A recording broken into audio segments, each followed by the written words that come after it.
Aldrich Pass, the Hanzo Genji Cup, our North America tournament continues. Qualifier number 1, and we have 30k going up against Hopium incoming. So, just to once again break this down very quickly for you, we have a tournament this time catering more to the North American players in the audience, meaning that the starting time is a bit more NA friendly. It's also all being played out on the NA server. European, Korean players, Chinese players, whatever, they're still all allowed to play, but they have to play cross-server. So, yeah, that's the problem that you have. You're going to have a ping disadvantage if you do that. We already have seen some European teams participate, but the North American players are going to have a bit of an advantage playing on their home server, obviously. Now, we have $1,000 in prize money. It's a bit of a smaller tournament that we have here. The format is we have run 2 qualifiers. The teams that make it into the grand final qualify. So after the 2 qualifiers, we have 4 teams that are already qualified for the finals. Then we have a last chance qualifier where the best teams out of these 2 qualifiers that didn't qualify still get an opportunity to make it into the finals. And then we're going to play all of that out. So it's a bit of a smaller tournament compared to what we had before. And also, we do have 0 draft rules for this. So there's no bounties here, there's no Meta Madness pre-bans, there's no you can only play hero once within the series. We just chucked all of that out and said, like, we're going to play a totally normal tournament. It's one of the reasons why we dubbed it the Hanzo Genji Cup. I mean, there's 2 reasons. First of all, it nicely abbreviates into HGC, so we're embracing the meme here. And also, if you don't have any draft rules, the chances that you're getting Hanzo and Genji a whole lot throughout the tournament are pretty big. So, yeah, it's the Hanzo Genji Cup. This is also an interesting series just on the side that with 30k, we obviously have a team that... I love that they all banded together here. We have Caterpillar here. It was like, last time that I've seen him was in the Miami tournament. What was that, 2 years ago? I think it was already more than that, wasn't it? Oh god, time flies. But yeah, Legacy, they got the band together for this one, and I love it. Obviously, Cure, Madara, a couple of others, Fancy Pants, for example, have participated in the last Banshee Cup season. Those matches were played on the European server, so they were the ones that were playing cross-server. But this is pretty cool. Justin on the side of the blue team, as they came in with a team that they... It's actually kind of funny when you're looking at the bans right now. We have Vikings and Avatar band. Like, what? On Aldrich Pass, to be fair, but still. Anubarak, also a good pick for Aldrich Pass. You can always sneak the thingies, the prisoner camps, exactly. Just spawn a couple of beetles, distract those grunts, and then you can start a sneaky channel. So maybe that works here against them. Blaze is an early pick together with Johanna. Very nice. We get Brightwing for the heals for Legacy. I'm actually pretty happy about this. And once again, we have more qualifiers coming up. Even if you watch this on YouTube now, normally the YouTube videos are always a little bit delayed, and that's the case here too. But when you watch this, the second qualifier is still open. So you guys can use the link in the description of the video, the Discord link, to check out the qualifier number 2. Ask any question you have on the Discord server, it's totally fine. Normally we announce all of this also on Twitter. There's a Twitter link too, so have a look there, browse through the posts a little bit, and just check it out for the second qualifier. As I said before, if you want to see more tournaments on the North American server, form a team and play. The more teams we have, the more of a demand there is for these tournaments, the more willing we are of course going to be in the future to host more events, not only in Europe, but also North America. So definitely make sure that you get some teams in, harass your favorite streamer to get a team together, or yeah, either way, hope that we're going to see a lot more in qualifier number 2, so make it happen. It's up to you guys. But with that being said and done, we now have Zeratul and Maiev band out. Yeah, they don't like the melee assassins, do they? And here comes Urel. Banning Zeratul is also not really a bad move. Cure is obviously a great Zeratul player, and he doesn't get to play it a whole lot on the European side, because it's one of those heroes that, yes, you can play it even with the ping disadvantage, but let's be honest, there are just a couple of heroes in the pool.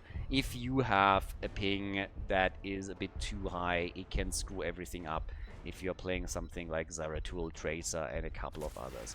People that tell you otherwise are just talking out of their butt. That's just what it is. Genji and Junkrat. Alright, so we got Hanzo and we got Genji. Hanzo Genji Cup. What can I tell you? So, final pick. We get... what do we still need? We still need a little bit more damage for them. Hanzo alone is not going to do the trick here. So off we go. Fuzz, what is he going to lock in for the team as we're heading into our first map? Of the best of 3, by the way. So yeah, this is going to be a best of 3. And we're finishing it out with Tracer for map number 1, Aldrich Pass. Game number 1 between Hopium incoming and 30k. Aldrich Pass the map. We got Justin on Lucio, Ark on Urel, Grey Color on Hanzo, McGiblets on Anuburak, and Fuzz on Tracer. And over on the right side, look at that, the 30k lineup in all its glory. Cure on Genji. We're getting, well, Liam on Blaze, Madara on Junkrat, Caterpillar is playing Johanna, and Legacy on Brightwing. Good stuff. Honestly, it really makes me happy to see the 5 of them united here in this game. This is pretty awesome. I loved when we had the events in Miami, you know, where the entire team was present. Obviously, when it came to the offline events, we had the big Nations Cup in Berlin with the playoffs there, which was also amazing.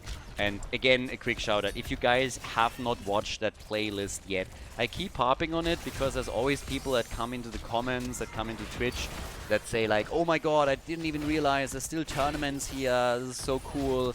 If you haven't watched the Nations Cup yet, you really owe it to yourself to check it out. It was by far the best tournament that we had in the last 6 years or so, and that includes some of the Blizzard tournaments that we had towards the end.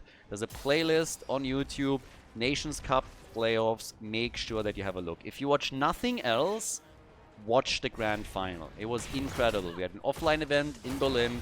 The teams were on site, multiple caster teams, a big audience, crowd shots, everything that you desire there. I would highly recommend put some time aside and watch the entire playlist.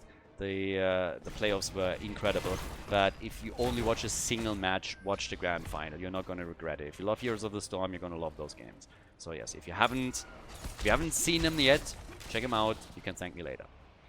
Now, either way, for now, we got a little bit of a tame start into the game. No big hits, no big fights, no crazy things happening over here. Instead, it's just a little bit of poke through the middle. And also a very early camp taken by the red team. I'm actually talking about this nearly every single time that we're playing on Aldrich Pass, and for a very good reason. Because one of the things that's currently happening here is that the blue team has taken their camp very, very late, and they're currently playing the consequences. Because the problem is, if your opponent has the camp, they have a lot of push power in the middle. So normally what you're trying to do is, you take this particular camp every single time it is up, and you take it right away. If you don't, stuff like this happens, where in the early game you're already losing half of the HP on your mid lane fort. So that is a massive, massive lead for the red team, for 30k, and they didn't even have to do a whole lot for it. They took the camp, they timed it properly, and that put... yeah, that just was a massive, massive problem now for their opponent. So, yeah, kudos to them. Job well done, really well played. And now it's just a question of, can the blue team recover from this? Can they now just, you know, come in and say like, alright, that was maybe not our best play today, but let's make something happen. And what they're trying to make happen, first and foremost, is now a quick move onto the prisoner camp. So let's see what they can do on this one. Maybe they're able to get the first. Inuburak again is available for that little neat trick that he can always pull off to distract those grunts a bit and just try and make a move there. But over here we already have Tracer just zipping around just a little bit in an attempt to defend the bot lane. The problem is they're going up against 2 now, so we have Junkrat and we have Brightwing working in tandem. Camp, yes, they were nibbling around the edges a bit, but they haven't committed to it, so we still look at 0 kills. Maybe the fight in the middle is going to change that, as level 7 is now kicking in, but no, we're not quite there yet. There's a lot of pressure coming from 30k. I mean, they're clearly the favorites, right? Maybe we should put that out there too. They're clearly the favorites. You have an entire lineup of former HGC players, so I'm not quite sure how much Cattle plays these days, but let's just say that a lot of those skills and a lot of that experience that he has doesn't go away just because you don't play for a while. So, yeah. And who knows, maybe it's just like storming the NA ladder all day, every day. It's just so cool for me that they got the band together. I said it before, I know, but still, every single time I look at the names right now and I look at the lineup, it just gives me a couple of goosebumps. And I would assume that for all the NA fans out there, it's pretty much the same. I mean, if it isn't, then I don't know. We're doing it wrong or something. So, anyways, level 8 is there. They've done all the damage in the middle. Cure wants to take it out. Maybe jumped a little bit too deep. Does he have his cooldowns ready? And yes, I think he's still gonna die. Brightwing in time? Maybe, maybe not. Cure, and he gets away. Yeah, job well done. That could have backfired massively, but they were able to get him. And now the objective at the top is taken. The red team, but all of this played out, able to go for the first set of Raiders. Yeah, and that gives them even more push power. The fort in the middle is definitely going to fall. I mean, there's absolutely no way you're going to save that. That's a foregone conclusion. But considering how close they are to level 10, this could actually hurt. Normally, the first set of Raiders isn't that big of a deal because it didn't scale. But right now, there is a chance that they're absolutely getting value out of this. So, time will tell. Yeah, push is already coming. They're starting to make the next move. A little bit of an attack here. Sweet. Careful. Just in case. Needs to be very careful with this one. Rip tire. Oh, and Cure is coming in from the side as well. They're gonna get Fuzz eventually. And the grenade to the face seals it. Tracer is dead. A nice kill. They got level 10 abilities, so the fort in the middle, the fort at the bottom, and the fort at the top are all going to be destroyed. Actually, maybe Urel is going to be able to save this one, but it doesn't really matter too much. He's also hoping for some experience because they need heroic abilities to properly defend here, since the red team is now willing to contribute to fully commit at the bottom of the map to take at least the wall out. So yeah, they fall back eventually as they're realizing that their opponents are about to hit level 10 as well. But that is a big lead. And it all happened with a single kill. Again, they got one kill. That was a kill against Tracer. Before that, they just outplayed them on the macro end. Now they were hoping to sneak a boss, but they realized that the opponent is already sniffing that out very early, so they decide against making a big move for that. But, yeah. Very, very interesting moves now by Team 30K. I mean, really just showing their experience. Getting another kill, this time against Anubarak too. So things are really, really looking great for them. The big question is still, can the blue team somehow bring this back, you know? Do they have an opportunity to make a couple of moves here? Yes or no?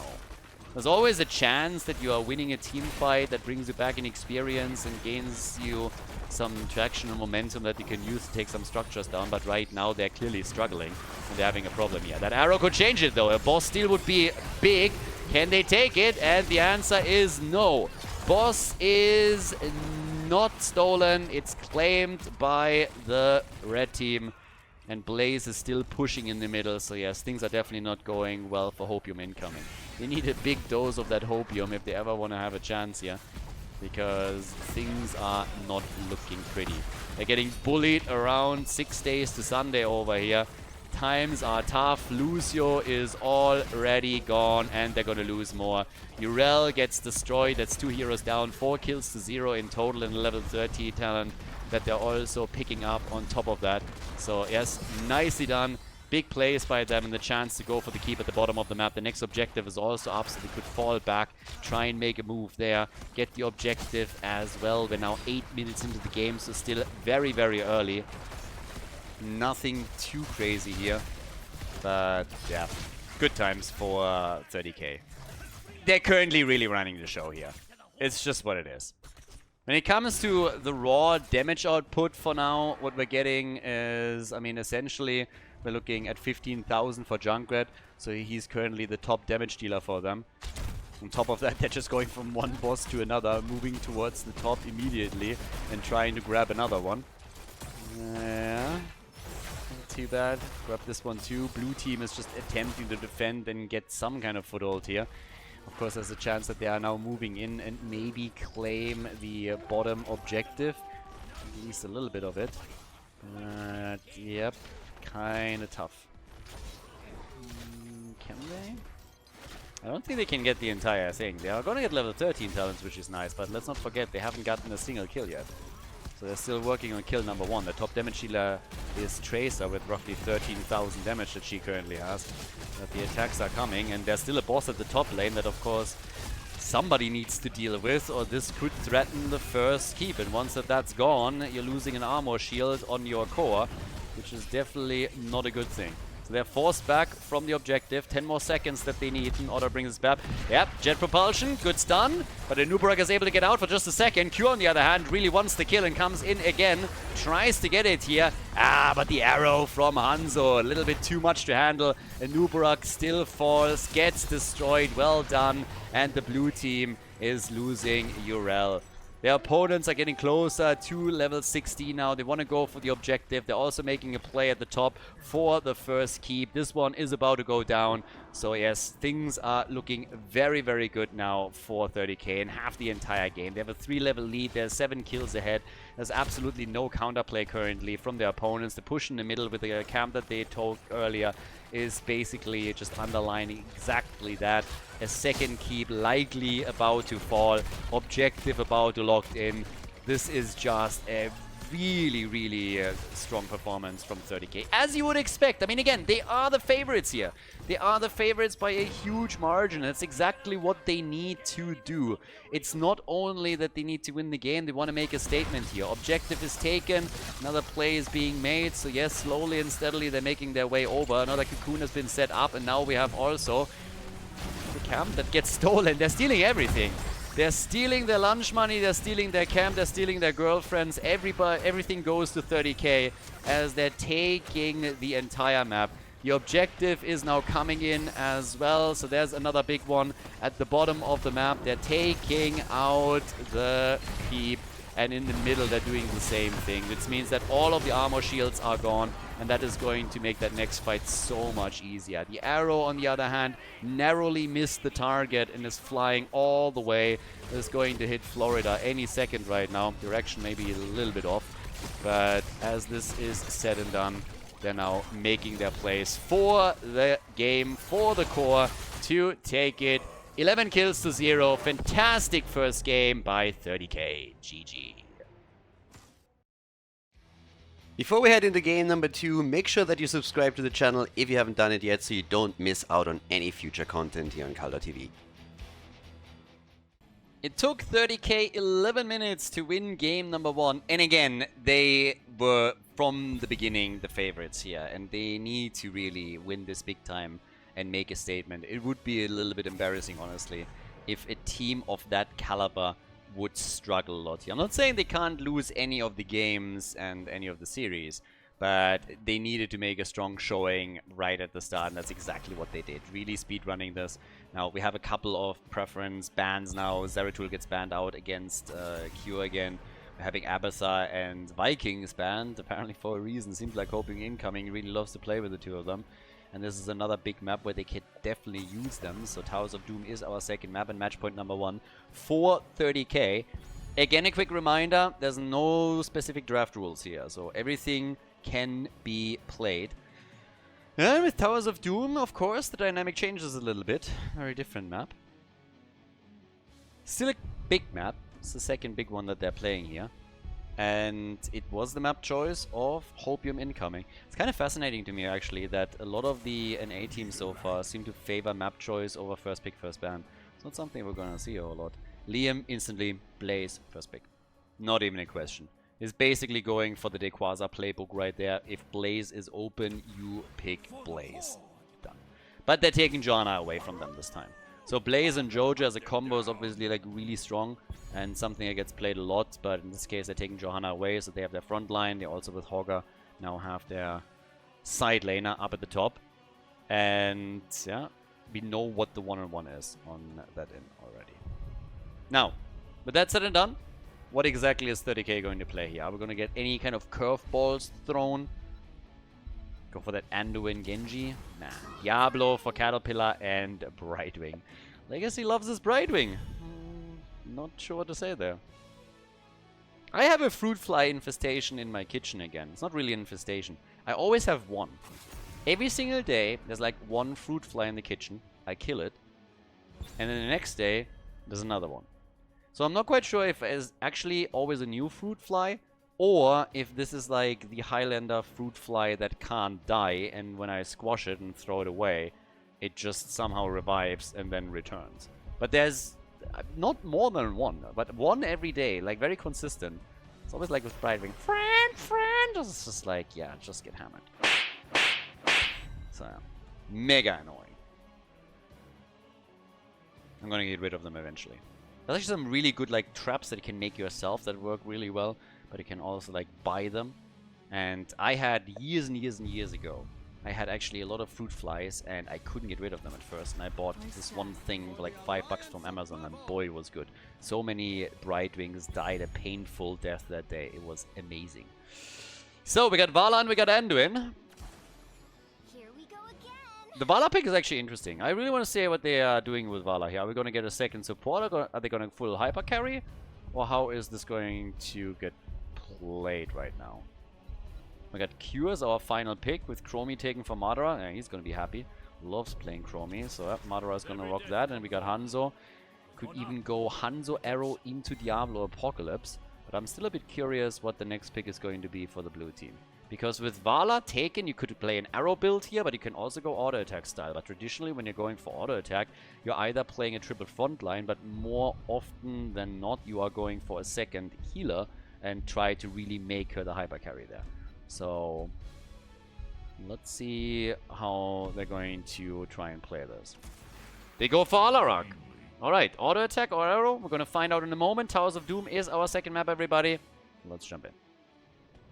Game number 2, we are on Towers of Boom, and we got Justin on Johanna up at the front line for the blue team. Fuzz is playing Vala, hasn't made a choice yet. Ark on Hogger, Mr. Giblet or McGiblets on Anduin, and we get Grey Color on Alarak. So, triple frontline for them. Diablo, played by Caterpillar, with the Soul Shield on their end. Q is playing Hanzo, Liam on Blaze, we got Legacy on Brightwing, and Madara is playing Chromie, the Mage Master.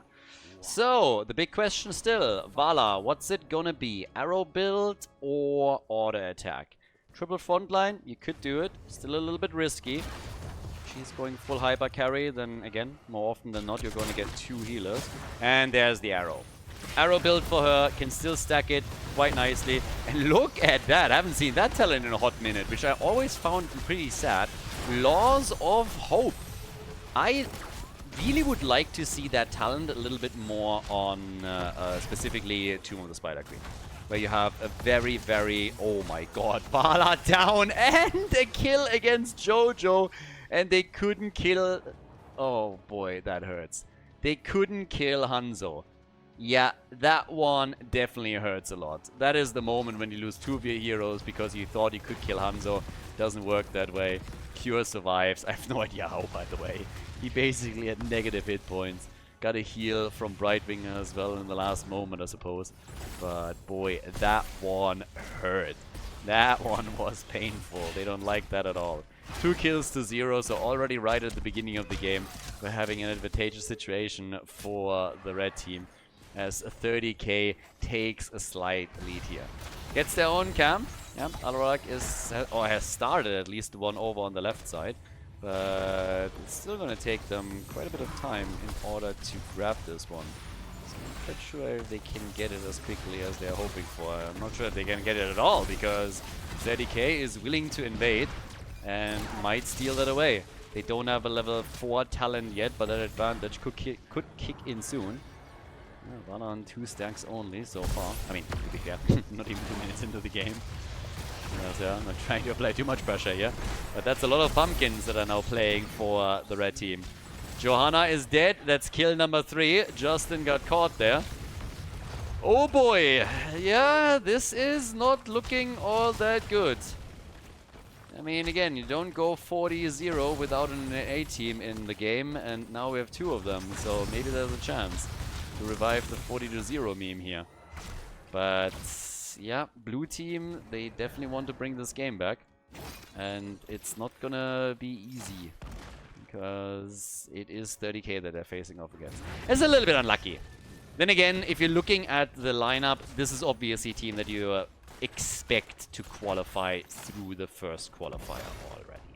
Now, this question has popped up, so I'm just going to answer that real quickly. But once that you qualified for the finals, you're obviously not allowed to participate in any of the qualifiers anymore.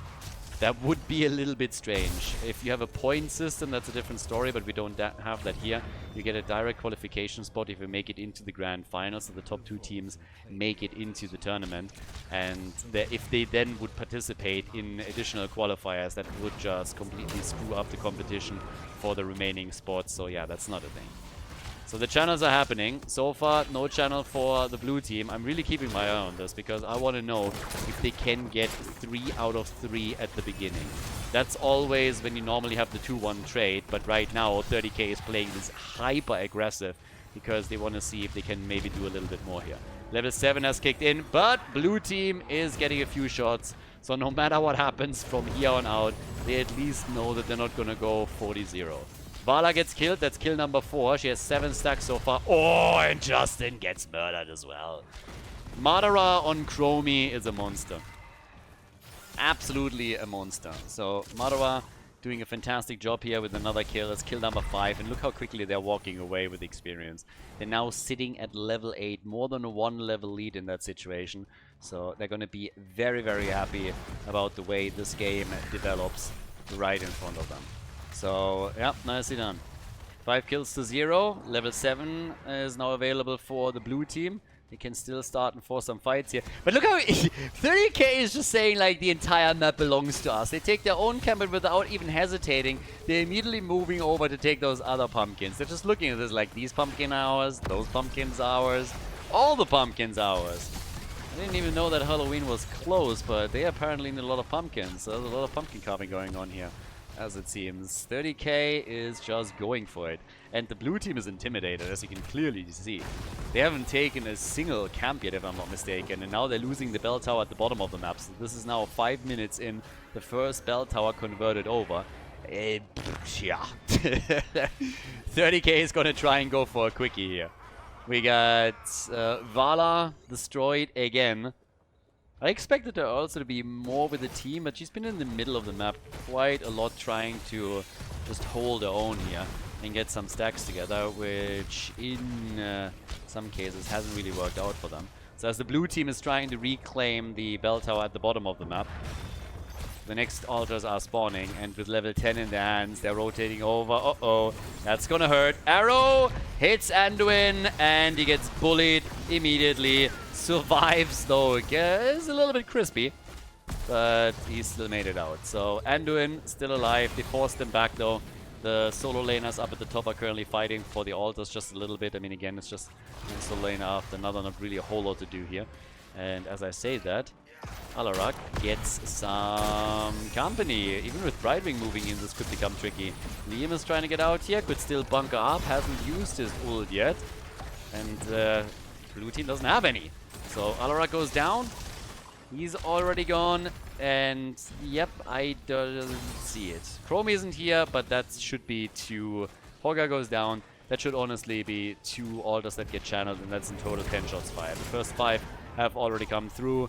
They're down to 27 right now, and they are still struggling to get level 10. The boss is getting attacked as well. Yeah, they want everything. They're really trying to go for a bit of a speed run here. I mean, I'm not quite sure what exactly is going on here. Maybe Cure was swiping right all day and got a match on Tinder, and it's just like, boys, I got a date. I'm sorry, but we gotta end this quickly. But yeah. Have you seen those pictures? Anyways, so shots are fired. 14 in total thanks to that rotation. 2 altars, 5 shots each, and then the 4 from the boss. So now they're down to 18 points against 36, and things are looking very, very good for the red team. We're having 18,000 damage for Chromie, and going again for all of the camps. This camp's ours, this camp's also ours. Let me actually take a look at experience. Like, just outside of the damage output alone, let's take a quick look at the experience in the game. Look at mercenary experience, 0. A big fat 0 for the blue team. They haven't gotten a single camp yet. And now they're losing Johanna. Beautiful arrow. Stun look against Jojo. Didn't stand a chance there. They're following up in the middle in the hopes to take down, oh my god, Hogger. And they nearly got him. But there's a chance to trying to Hanzo him as well towards the back end of the fight. But now the big opportunity, of course, to maybe reclaim the bell tower down at the bottom of the map. They have a level 13 talents as a lead. And they're doing damage on the bell tower in the middle as well. So, lots of structures are slowly starting to fall here. Bot lane is already converted over. Single altar is spawning. And that would put them not quite into the single digits yet, if they're able to grab it here. But, yeah, things are currently on the up for the red team. I mean, they're dominating this. It is impressive. And it really, really makes me eager to see some of the games that we're definitely going to see between the top teams in the tournament. The finals are going to be absolutely epic. 30k just duking it out here with this lineup against some of the European teams maybe that signed up for the tournament. Hanzo gets killed! Oh, Cure. Cure gets killed, and if that is not the first round on him at the next team meeting, then I don't know what is. I mean, him inting and starting to feed here, absolutely inexcusable. Cure will have to buy at least the first round, probably a little bit more than that. I mean, 11 kills to 1, they were going for the perfect game here and Cure just ruined it. Unacceptable. Absolutely unacceptable. I expected more. I'm not even mad. I'm just disappointed. China could happen. Again, 5-3 bell towers. Maybe a bit more aggression in the middle if they can get another one, but they're not pushing for it too hard just yet. Down at the bottom, they're just saving whatever they can. It's 13 points against 36 now. Towers of Doom has always been a massive comeback map, and some of the best games that we've ever seen in Heroes of the Storm have been played here. But yeah, in order to get to that point, you have to really get yourself some kills. And currently, this is just not happening. We have 30k going through their opponents like hot butter through cheese. They're absolutely crushing them. What's also crushing things is, by the way, the hot butter through cheese merch that we now have in the store. Oh yeah, the meme has been around for a couple of years now, and we finally got some merch. So again, link is in the description. You can check it out there. Hot butter through cheese merch. It's amazing. My favorite is still the mug. I'm a sucker for coffee mugs. I'm a coffee addict, so that's that. But we even have an apron. So if you haven't seen it yet, check it out. It came out perfectly. I absolutely love it. So yes, the hot butter through cheese is real, and 30k is using that philosophy to get themselves even further and further ahead here. I mean, 12 kills to 1, nearly level 16 right now. They're going just crazy on this one. They are going to win the series with a 2-0 if things continue. I mean, it's obviously always the aim. Blue team is trying to turn this around. Blue team is now trying to make their plays. So they are coming in, try for the shockwave, but Alarak gets killed before they could unleash any proper combo here. The counter plays that we're seeing from the red team are just too damn good. They are the top dog on the server here, as you can tell, or that's at least what it seems like. Another kill against Jana. Justin is gone, double altar is up, and 2 channels would end the game. It's 10 points on the core against 36. We have level 16, and they are just getting murdered. Vala, yes, she has 35 stacks by now, but it's not going to be enough for them. Hoga gets killed. Yes, Chromie dies too. That was the solidarity death of... I mean, I assume that was the solidarity death of Madara. He's just like, well... If Cure is the only one that dies and he gets a little bit cranky, people are going to make fun of him. So how about I just commit honorable Sudoku to die as well, and then it's going to be a bit easier for him to stomach. Last channel happened. That's a 2-0 victory as 30k takes the W and moves on to the next round of the Hanzo Genji Cup. GG.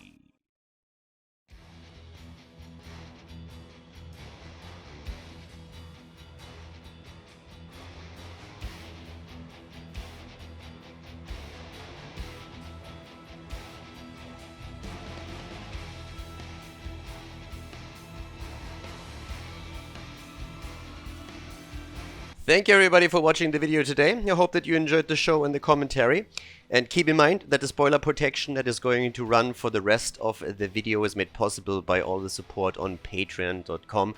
So guys, if you want to support my work, if you want to help me start new projects and keep the spoiler protection in place, please consider heading over to patreon.com/Khaldor. There's also a link in the YouTube description, and check that out. Thanks in advance, and see you guys next time with more esports coverage here on Khaldor TV. Have a great day.